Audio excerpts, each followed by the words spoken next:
Much closer to home, Westwood is one of Denver's poorest neighborhoods. Yet every year, students there board a plane to see some of Europe's most important sites. CBS 4 education specialist Anna Alejo here tonight. This happens thanks to a devoted teacher and a generous businessman, but mainly the hard work and determination of the kids. Yeah, and this is one of those great stories that reminds us all about the power of an individual to make a difference. And Carrie Olson is a Denver public school teacher who grew up in a small town in northern Minnesota and remembers well what her first international travel experience did for her.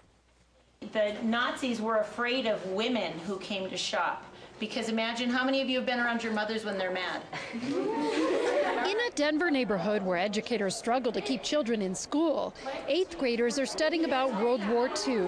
These Kepner Middle School students will visit the Anne Frank house in Amsterdam when they go to Europe in March. We're going to follow the progression of the Holocaust through her diary. For months leading up to the trip, teacher Carrie Olson guides the students through rigorous studies of the Holocaust. Learning about it really opens my eyes to how people can really judge you for either the way you look or what you believe.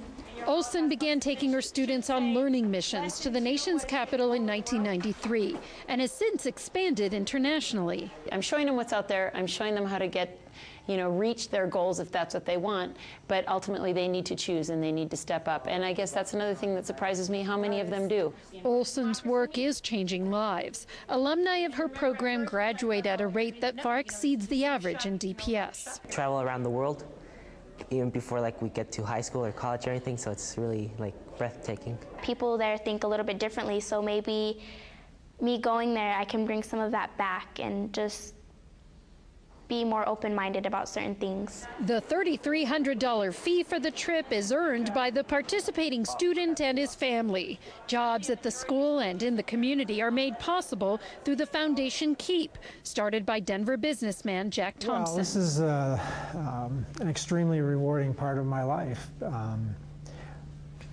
I'd say Carrie Olson is my hero. When I first saw her, I was like, wow, this is a really good teacher. The students say they become like family preparing for their study abroad. Carlos Olivas can't wait to see Paris. In the movies, it's usually the place, lovely place, and I just want to see it. The romance? Yeah, romance. Businessman Jack Thompson got involved at Kepner when a Kepner parent who cooks at a Denver restaurant approached him with a fundraising letter. The parent said that Thompson frequented the eatery, and the dad said he seemed like a nice man. He was right. I guess so, wasn't it? Yeah. All right, nice to see that wonderful work happening in our community.